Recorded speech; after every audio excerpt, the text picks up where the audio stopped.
Who was Helen Keller? Chapter 6. Yes, Perkins from Washington, D.C., and Helen made their way by train to Boston. At Perkins, Helen met the now middle-aged Laura, breathed man. The meeting was a disappointment. However, Laura thought that Helen was too much of a tomboy. Helen sat on the floor. Helen sat on the floor. Laura did not approve of that. Of that.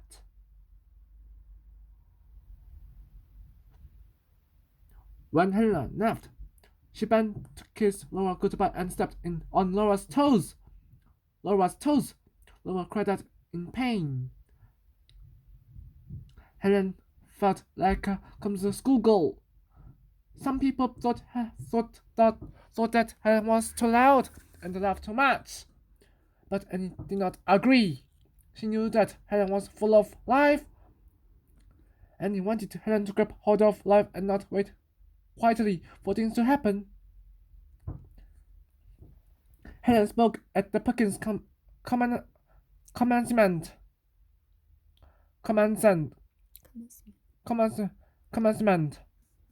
This was an important event. The Boston newspapers ran stories about the school and the children who graduated from it. Important rich people came to this event. The governor of Massachusetts was there. The band played. 10 boys showed how well they could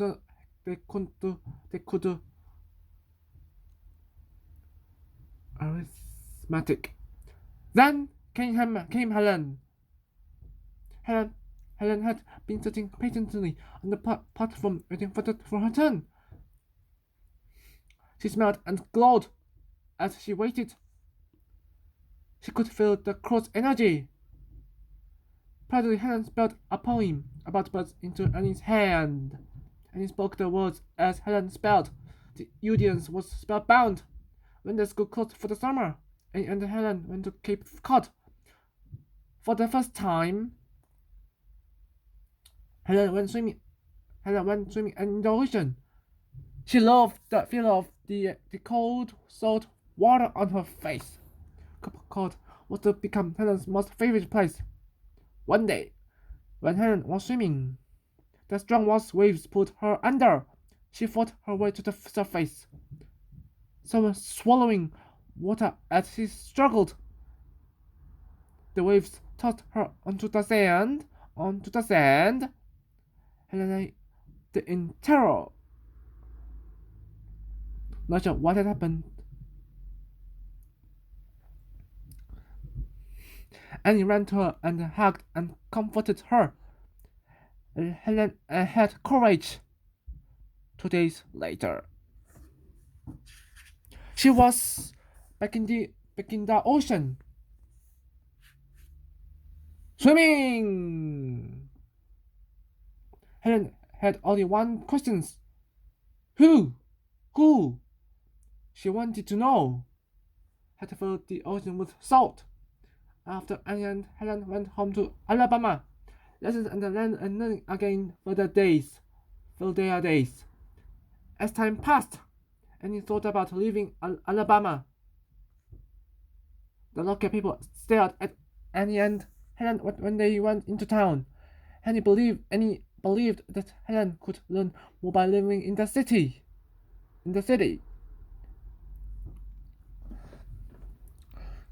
So, Annie asked the Kellers to let them both live at Perkins. Reluctantly, they agreed. They knew it was best for Helen. In October, Annie and Helen returned to Perkins. Helen was not enrolled there. She was a guest, but she dove right into the schoolwork. She studied geography, botany, the study of plants, zoology,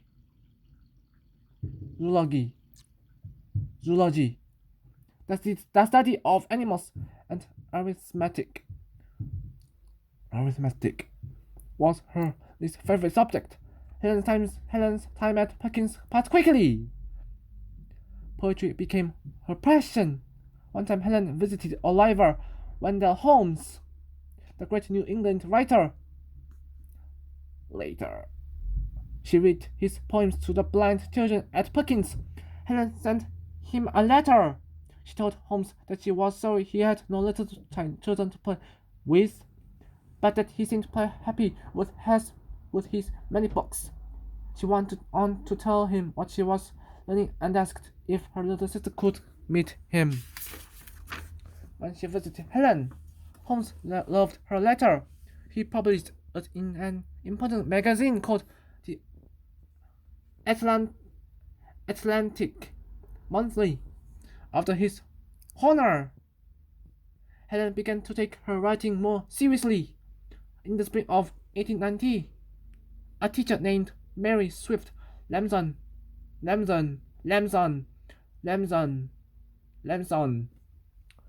returned to Perkins from Norway. While in Norway, she had heard about a deaf-blind girl who had learned to speak. Helen seized upon the idea. Learning to speak became Helen's dream, and he tried to be realistic with Helen, for she did not want her to be disappointed if a person cannot see people's faces. It is extremely hard, almost impossible to learn to speak, but Helen would not give up, and it did not stand in Helen's way. She found a teacher for Helen. Helen had to touch her teacher's mouth as it moved when she spoke. Helen had to learn how lips and tongue moved to make words. At the end of the first lesson, Helen could say the letters I, M, P, Q, S, and T. Helen had visions of going home and talking with her family. Helen practiced continually with Annie, but her voice was never clear.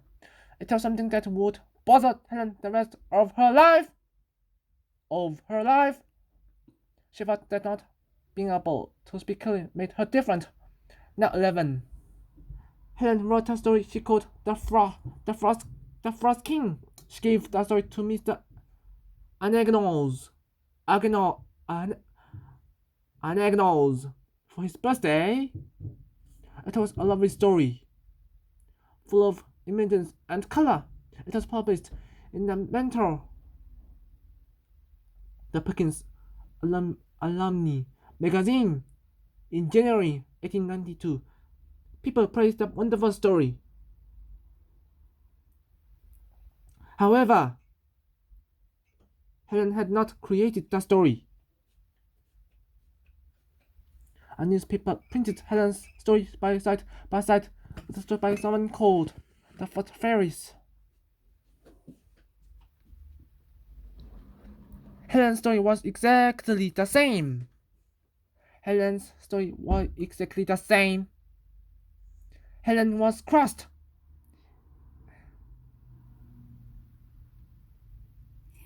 Annie said that she had never read the story to Helen.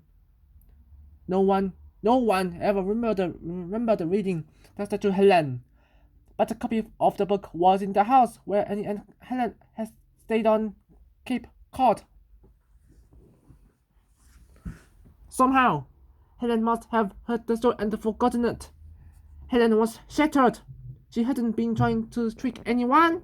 She went to the Perkins school to defend herself. She appeared alone before a group of 8 teachers and school officers. Half of the group was blind and half was sighted. Alone in a hot, stuffy room without any. Helen shook with fear. It was like she was on trial for her life. Later, Helen wrote, "The blood pressed about my thumping heart, and I could scarcely speak. The group showed me no mercy. Again and again. They kept asking, who would you that story? Helen could not answer that question. She had no memory of it. In the end, most of the group believed Helen. Mr. Anagnos thought that it had all been a horrible mistake. But he felt he could no longer trust Helen or Annie. The friendship with Mr. Anagnos ended. Helen's time at Perkins was over. Even worse, Helen was never again sure of her writing. Was she writing from her heart and mind, or repeating something that she had heard? This fear stayed with Helen every time she picked up a pen. Helen and Annie returned to Alabama. Helen was ill most of that summer. She no longer woke up hungry to learn. Helen retreated into herself. But gradually her spirits grew stronger. Now she had to make a decision. Was her education at an end, or could she find another school? Chapter 7. Yes, in New York. In New York. The door of the Perkins School had slammed shut, but another door opened, and you learned about a new school for deaf children. Dr. Thomas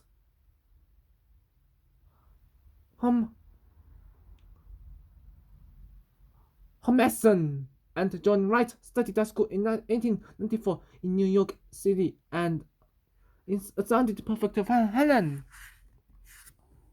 But how would the Kellers pay for it? Helen's father had fallen on hard times. There was no money to spare. Fortunately, Helen had met many rich people, such as Dr. Belton D. Rockefeller and John Spaulding. Spaulding offered to pay for Helen's schooling. So, Annie and Helen left for New York.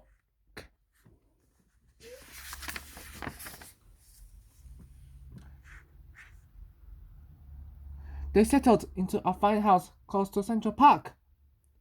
At the right Homerson School. Helen studied arithmetic, still her least favorite subject, English literature, which she loved, American history, French, and German. She also studied reading and speech. Helen's fame spread. A reporter from the New York Times came to interview her. He thought he would meet a quiet, shy girl, but 15-year-old Helen amazed him. Throughout the interview, Helen laughed, joked, and flirted. Helen and her class visited the Statue of Liberty. She climbed to the top. To Helen, the air at the top smelled cleaner. The smell of the ocean reminded her of Cape Cod. Another time, Helen's class went to a dog show at Madison Square Garden. Helen loved it because dogs were her favorite animal. One trip affected Helen greatly, and Helen went to the lower east side. This is where many new immigrants lived. They lived in tiny, crowded apartments in buildings called tenements. As many as 10 people lived in one small dark room. Helen could not see the poverty, but she could feel it. The people's clothes felt rough and ragged as they brushed Helen and in the street. Helen also smelled the machine oil, the sawdust, the street dirt, and the salted fish. She could tell just how different life here was from hers. Many famous people lived in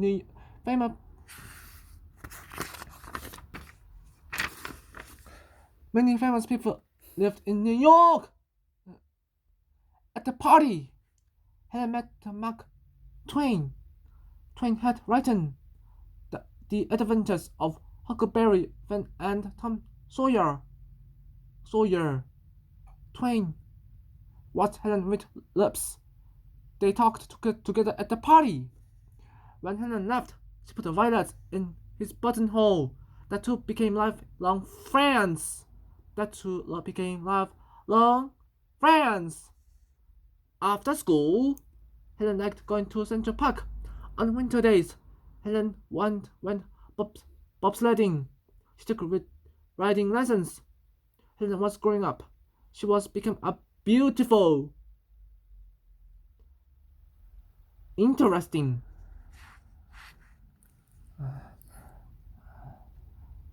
young woman. Chapter 8. Cambridge years. In the early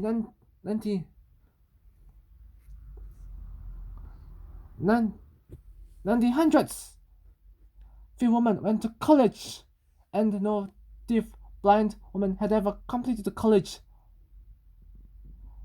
But Helen was determined to be the first, and she knew just where she wanted to go. Radcliffe. It was the sister school of Harvard University, just outside of Boston.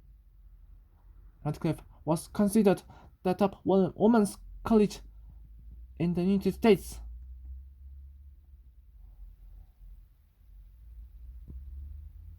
It would be an amazing accomplishment for Helen to become a student there. Helen learned of a way that she could gain admittance to Radcliffe.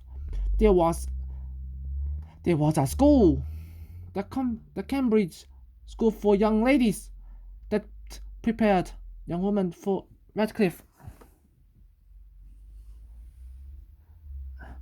And he went to see Arthur Gorman, the head of the Cambridge School.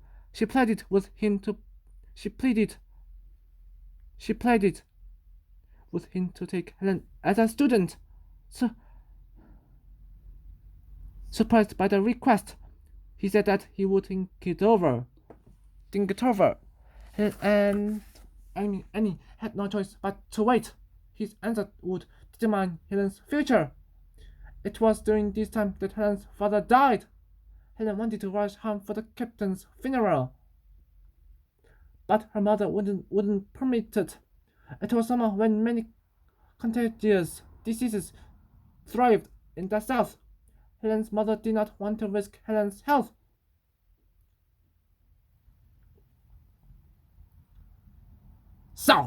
So Helen had to stay in Massachusetts and grieve for the captain. Then, at last, Gorman gave his answer. Helen was accepted. For the first time, Helen felt afraid of going to school. What if she did not do as well as the other girls? What if she failed? At first, Helen seemed like any other student at that school. She and Annie lived in Howard's house, one of the dorms. Helen made friends. Some of the girls learned the manual alphabet, so they could talk to Helen. She joined them in games and took long walks with them. Helen studied English, history, Latin, and German, but few of the textbooks were in Braille, and he had to read each one to her.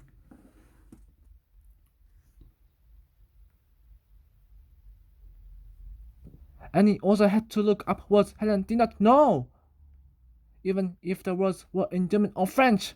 Helen worked very hard. She studied day and night. Helen wanted to finish school in 3 years. Was she working too hard? Most students spent 5 years at Mr. German's school. Stubborn as always. Helen refused to back down.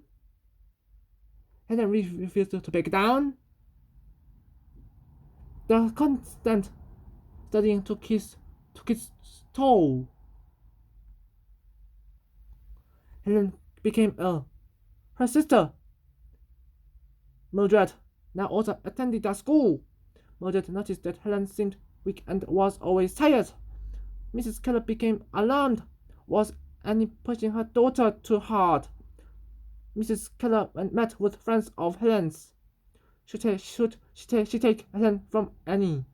Mr. German thought so. Helen and Annie had been together for almost 10 years.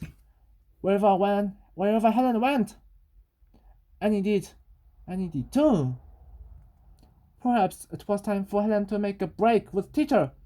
Helen did not want the teacher to leave. Helen thought she would be lost without teacher. Mrs. Keller wavered. She was not sure. In the end, Mrs. Keller sided with Annie. Helen would remain with Annie. Helen withdrew from Mr. German's school. She and Annie want to live in Wentham, Massachusetts. There Helen worked with a private tutor. Nothing would stop Helen from entering Radcliffe. In 1899, Helen took direct tests for Radcliffe. She was already 19 years old. Many freshmen at Radcliffe were only 18.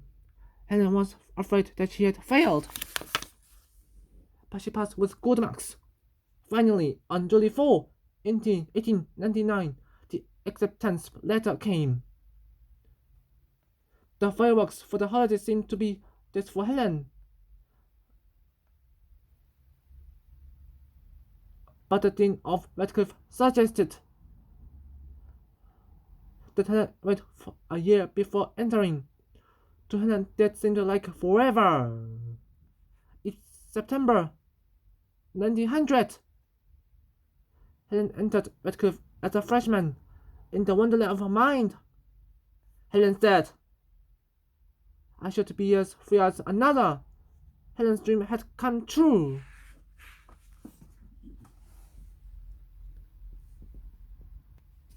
Chapter 9. College Years. So, Helen began her college years. As hard as the Cambridge school had been, Radcliffe seemed impossible. There was never enough time. Annie spelled lectures into Helen's hand. Annie read the textbooks to Helen. It seemed as though they were on a treadmill. There was no time for rest, or Helen would fall behind. And Helen felt alone. She and Annie lived in a small house off campus. It was away from the girls in Helen's classes. The girls were friendly, but many did not know what to say or how to act around Helen. Others felt odd because Helen was famous.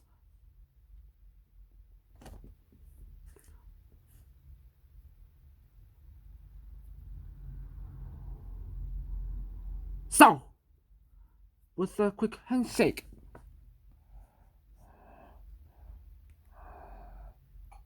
the girls went off. And Helen was always working. She had no time to play, think, or daydream, or dream? She always had the paper due, a lecture to memories, or a test to, or a rest to take. Helen's first year at college was hard and lonely. In her second year, Helen began to write themes. The themes were stories of her life. The themes were stories of her life. An editor, an editor at the magazine Ladies' Home Journal heard about the themes. He asked Helen if if the if the magazine could publish them. He offered Helen the sum of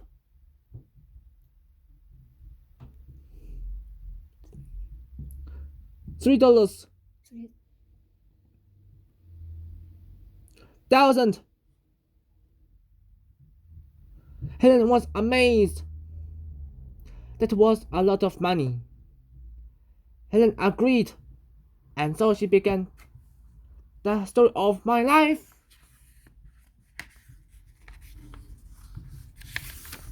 Each month, the magazine published a new chapter in Helen's story.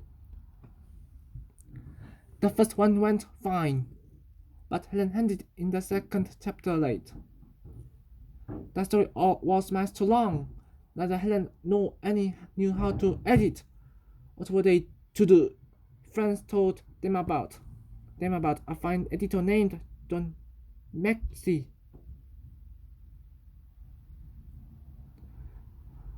John helped Helen edit the articles. The magazine loved the pieces, and so did them public. By the time the last chapter appeared in the August issue, the world was in love with Helen Keller.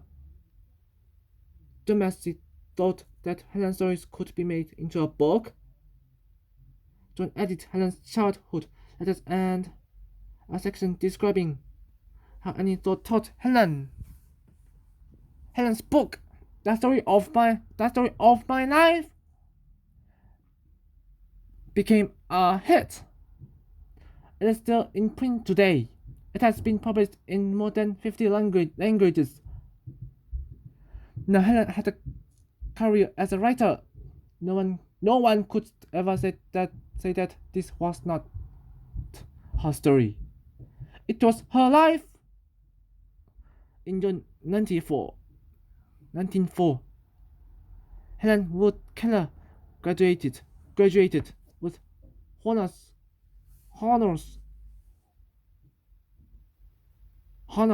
from Radcliffe. Newspapers around the world reported the event.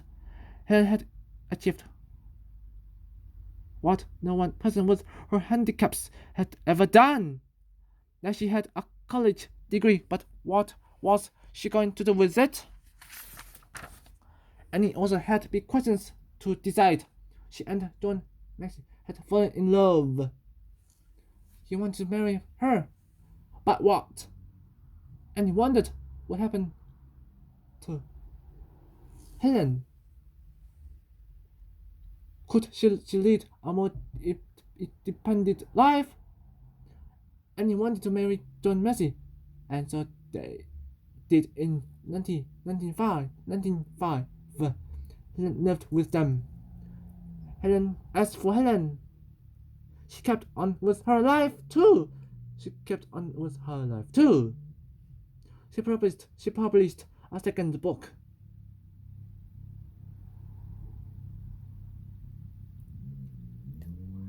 They would 11.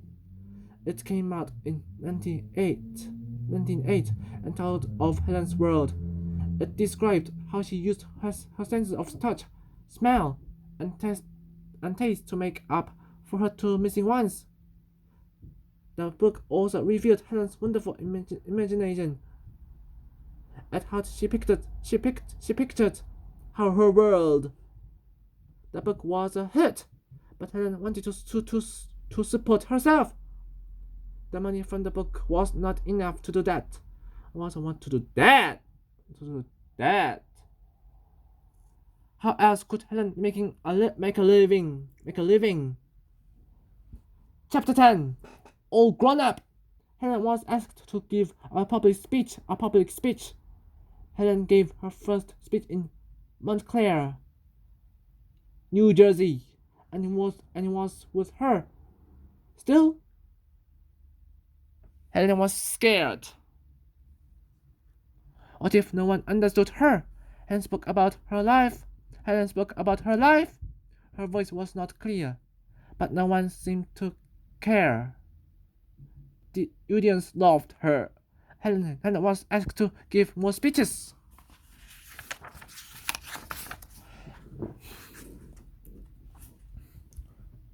So, Helen and Annie went on a lecture tower.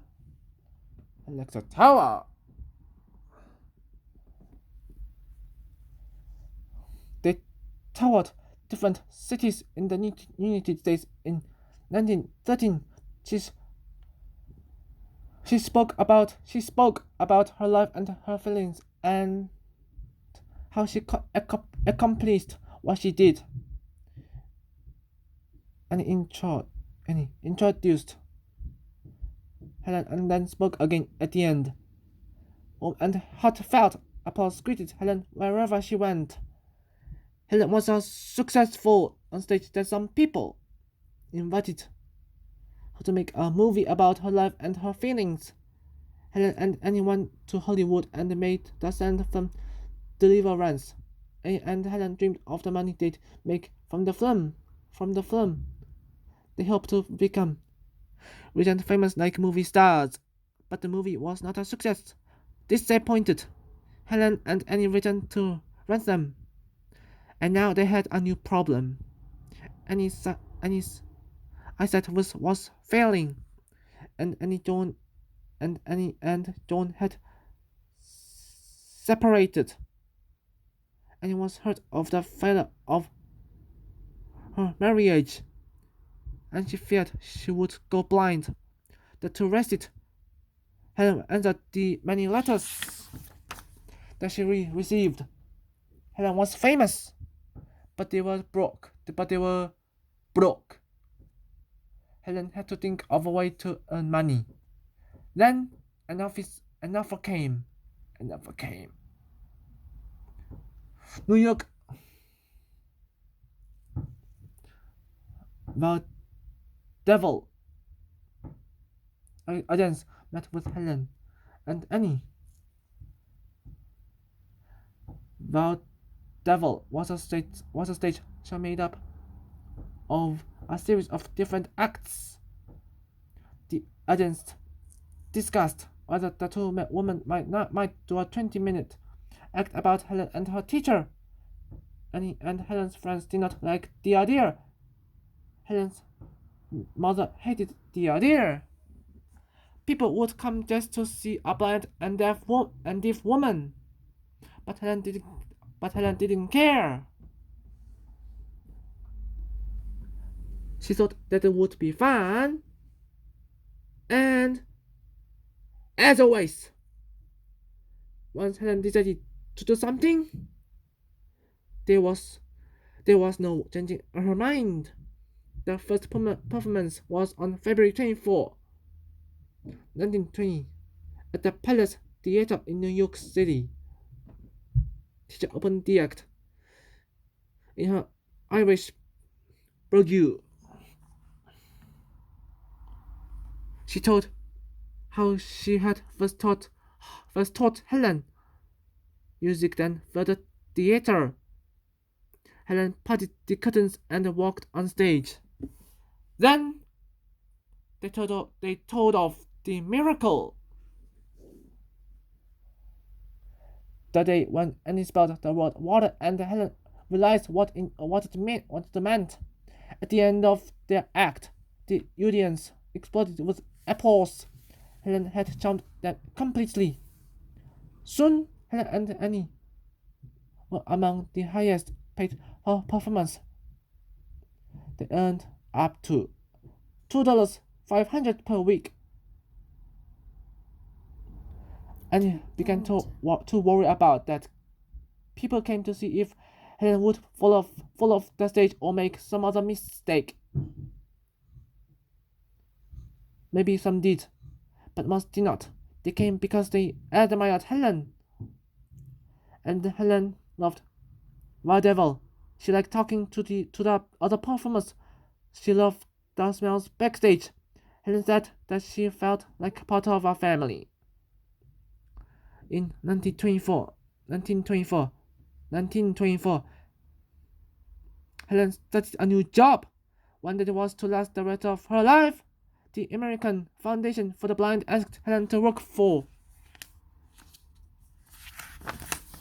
them. She would meet people. She would meet people. Talk about the blind and raise funds. Helen accepted. She felt that here was a way to help the blind everywhere. And the blind everywhere. And so Helen became the ambassador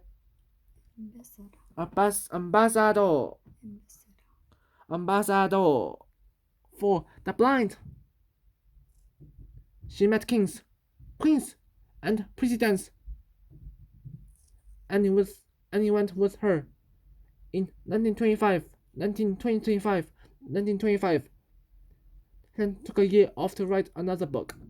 Helen had been asked to write about the most recent years of her life. She wrote about her last years at Radcliffe, the Foundation for the Blind, and the people in her life. In 1929, Mystery was published. It too became a bestseller. 1929 was also the year that the stock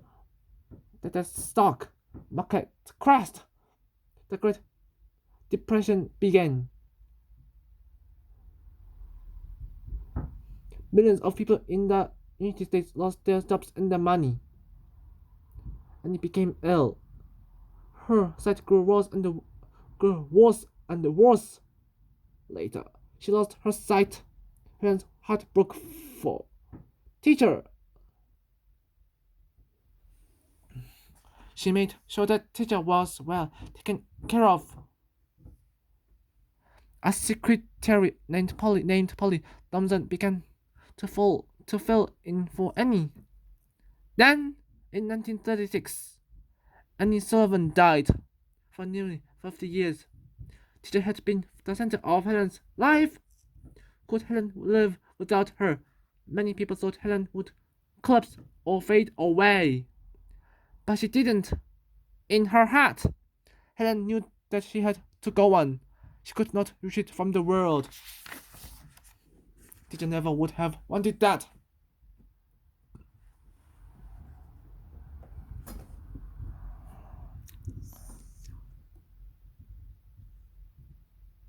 So, Helen kept on looking with this police. Help! What was help? Helen continued to speak for the foundation. She met with President Franklin D. Roosevelt, who had polio. He had braces on his legs and used a wheelchair. That too proved that people could overcome severe handicaps and achieve great things. And worked to pass laws to help the blind. The blind would receive money for school and job training. Funds were given to make talking. Books are available in public libraries. These laws help the blind live independently. Helen toured Japan in the late 1930s. The Japanese people knew of Helen Keller, but many did not believe the stories about her. In Japan, the blind were treated very poorly. They received little schooling or help from the government. Helen's tour changed that. Knowing that Helen loved dogs, the Japanese people gave her a beautiful